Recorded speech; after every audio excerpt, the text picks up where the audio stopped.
Hey Buns, I have a confession to make.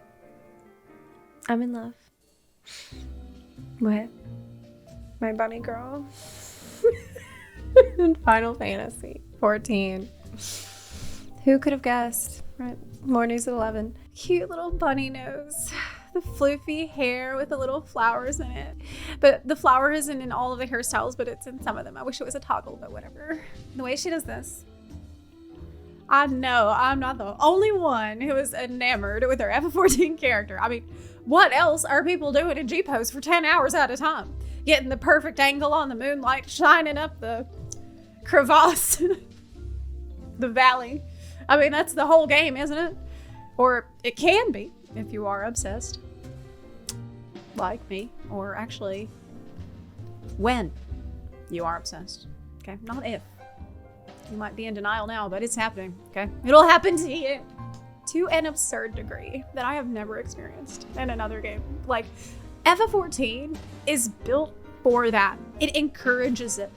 I mean, there are even a ton of other NPCs who definitely have a crush on your character and are not good at hiding it. And who can blame them? Don't you?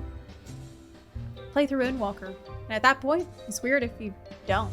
So maybe it's that, right? You just play the same character for so long. Is it just a function of time? Hundreds of hours of story. You're bound to get attached eventually. But, I mean, no. Because I played World of Warcraft for more years than I played Final Fantasy 14. And I liked my Night Elf. I did. I liked her a lot. But would I isekai myself into the game to take a bullet for her? Well, I mean, no. Because she got banned. She already took that bullet, rest in pieces. I also played a Mikote before, all right, and I loved her a normal amount. But I wasn't like kneeling before my monitor like a priestess offering gifts to Aphrodite. But is it not more like that story of Narcissus who fell in love with his own reflection and never looked away, like never stopped staring at it until he died? I mean, there's a reason why that G-Pose add-on for WoW is called Narcissus. This is what we're doing. It's my character, right? It's my embodiment of myself in the world. Like, am I really a Narcissus? Like, am I really just stroking my own ego, gawking at this idealized version of myself? Like, why her? Why now? What is it about FFXIV characters that makes people obsess over them to such a crazy extent, as evidenced by the mountain of fan art, fan fiction, screenshots, fan art, and fanfics, and fanfics? The undeniable truth is that in FFXIV, you can just, it's easy to make a really good looking character. The OCs that you can make in this game is, frankly, leaps and bounds ahead of any other MMO that I've played in this regard. Like, well, unless you want eyebrows. They are rationing the eyebrows for some reason. I do not know why. Okay, like Rafa got them, Vina got less. Midlander got them, a Highlander got less. I don't know why they're rationing out the eyebrows. Just use the Sharpie, okay, if you need it. That's why it's there. It's just running around, you will see so many unique and adorable characters. Sometimes they are, less unique. But I'm sure that's just because we need more options, right? Like maybe more shades of pink, like hair, like at least 50 new shades. It's not the gamers who have limited imaginations because, I mean, if you want to make it tsundere, she needs to have red or pink hair. Okay, that's how it is. My character, she's more of a kamidere, or maybe a himedere, which is why she has white hair. Okay, I don't make the rules. But cuteness matters. And you can pick any race you want, and there's going to be plenty of cute options there for you, or handsome options, or whatever you want for any palette, right? Palette. Maybe too many cute options. Like, I wouldn't mind some more pissed off faces, or stern faces like guys get. But I mean, what do you have to be mad about? You're hot. And I think I fall in love all over again every time I get a nice glam for my character. When I first saw Viera on the benchmark, before Shadowbringers came out, and I could preview gear on them, I knew, oh my god, this race, like the gear looks the best on it. Like Viera's almost cheating because every gear looks good on them. It's not like if you're short, Okay.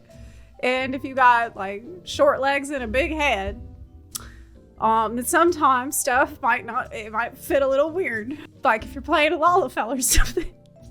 Which I wouldn't know about, because I don't play Lalafell. I'm just speculating. It can't be only kawaii waifus and fashion that make some people quit their day jobs working in the English localization department of a mobile game studio and spend the next 7 years obsessing over their Final Fantasy characters, right? There's got to be more to it than that.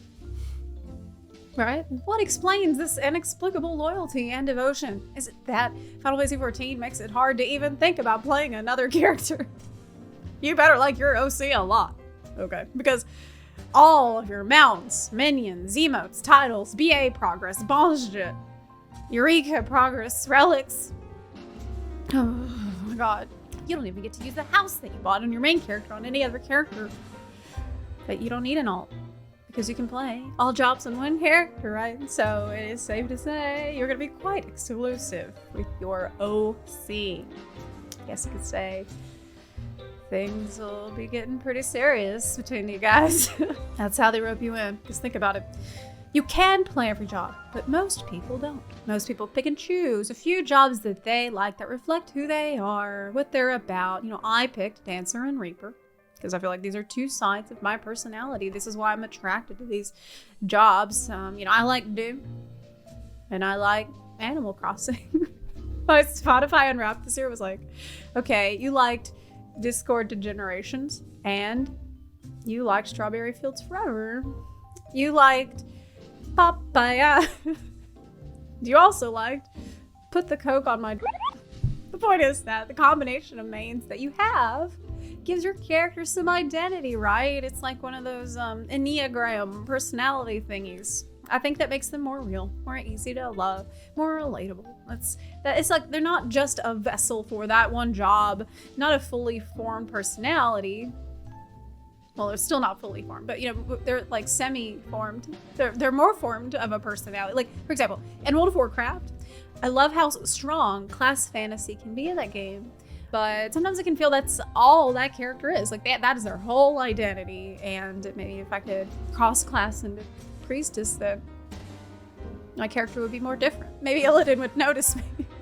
But yeah, in WoW, I have a pretty bad altitis. I am hopping around all different characters, all different classes I want to play. I can never decide what I would do. It's fun, but that can sort of dilute your attention across a set of different characters, as opposed to all of your focus being on that one singular OC, right? The culmination of all of my achievements, choices, preferences, and memories. All of it. The joy you have known, the pain you have felt, the prayers you have whispered and answered, all poured into that one Final Fantasy character. But not just any, the hero of the story who emotes and is expressive, right? And the emotes in Final Fantasy XIV, I think, is another factor because they are the best in any game. Oh, I don't know about any game. I haven't played every game, but any MMO. They fit the vibe of the race. The aura is reserved, The Mikote is very animated, and Viera is sort of dignified, queenly, The emotes give your character so much personality, and that is really endearing. It's one of those things that endears you to them. Who can resist? The ear wiggle on a Catboy. It is yet another parameter of self-expression for your character, and it's those sorts of things that make you feel drawn to your character and make you feel attached. It's like you can make a fierce bunny boy, you can make a moody aura, you can make a meathead Rogadin, or even a scholar. You could be a scholar Rogadin, you be smart, be the opposite of a meathead. I guess egghead Rogadin. Point is, you give your OC the personality you want, and you can go with that, and the game will support you with everything it has, except for eyebrows. Now hold on, what about all those Fantasia junkies who constantly flip-flop between appearances and races and everything? Are they not devoted and attached? I mean, clearly not. These people are like Asians who can't stay in the same body.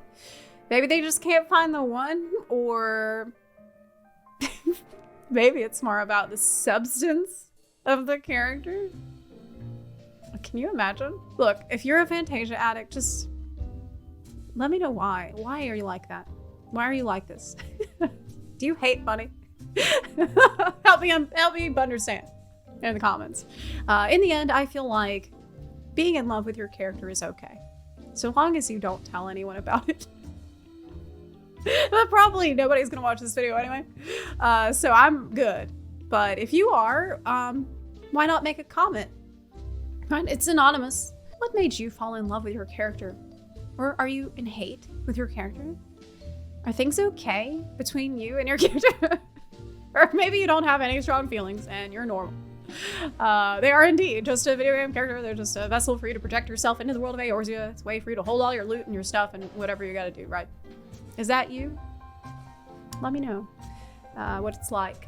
I hope you liked this video. If you did, please consider supporting the channel on Patreon or on Twitch. You can also support the channel for free by clicking the subscribe button or by sharing this video with your fellow Bun Buns. Thank you so much for watching, and I'll see you next time. Bye. Bye.